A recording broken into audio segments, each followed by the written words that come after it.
Hello everyone. তো দেখো আমি একটু আমার ছাদ বাগানের ভিডিও তোমাদের সাথে শেয়ার করলাম। খুব সুন্দর সুন্দর দেখো চন্দ্রমল্লিকা ফুলগুলো, খুব সুন্দর লাগছে দেখতে।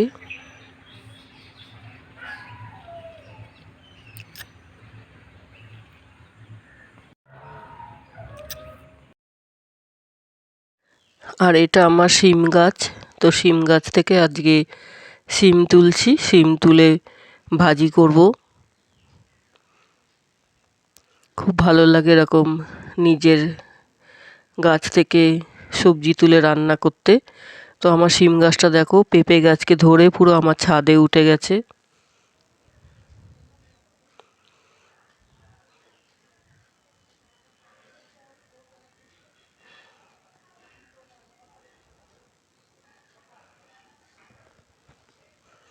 খুব সুন্দর শিম ধরেছে।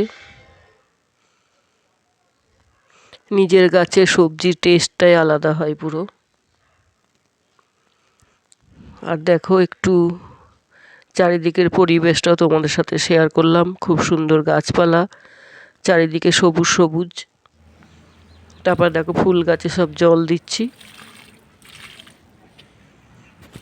এগুলো সব সিজন ফ্লাওয়ার, চন্দ্রমল্লিকা, ইনকা গাঁদা, পিটুনিয়া, সব এগুলো শীতকালে ফুলগুলো হয়।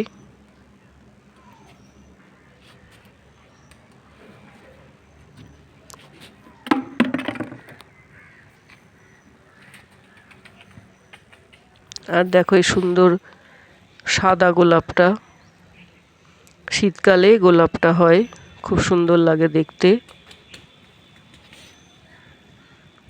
কয়েকটা চন্দ্রমল্লিকা এখনো ফুটতে বাকি আছে। তো এটা আর একটা ফুল, নামটা আমার অতটা খেয়াল নেই। আর এটা আমার লঙ্কা গাছ, এটা ডালিয়া গাছ। ফুল গাছগুলো সব আমি ছাদেই লাগিয়েছি, কারণ নিচে একদমই রোদ নেই, আর রোদ ছাড়া এই ফুল গাছগুলো ভালো হয়ও না। তারপরে দেখো আমার গাছ থেকে শিম পেড়ে নিয়ে ভাজি করছি, তেল দিয়ে, পেঁয়াজ দিয়ে, কাঁচা লঙ্কা, হলুদ আর নুন দিয়ে শিমগুলো ছোটো ছোটো করে কেটে ফ্রাই করছি। খুব ভালো লাগে এরকম নিজের গাছের হাতে শিম তুলে রান্না করতে। আর ঘরের শিমের টেস্টটা পুরো আলাদা, কারণ এতে বেশি সার দেওয়া থাকে না। তো ভালো করে দেখো শিমটা ভাজা ভাজা করে নিচ্ছি।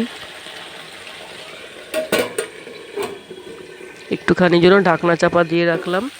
তারপর দেখো ঢাকনাটা সরিয়ে আর একটু ভাজা ভাজা করে নিচ্ছি।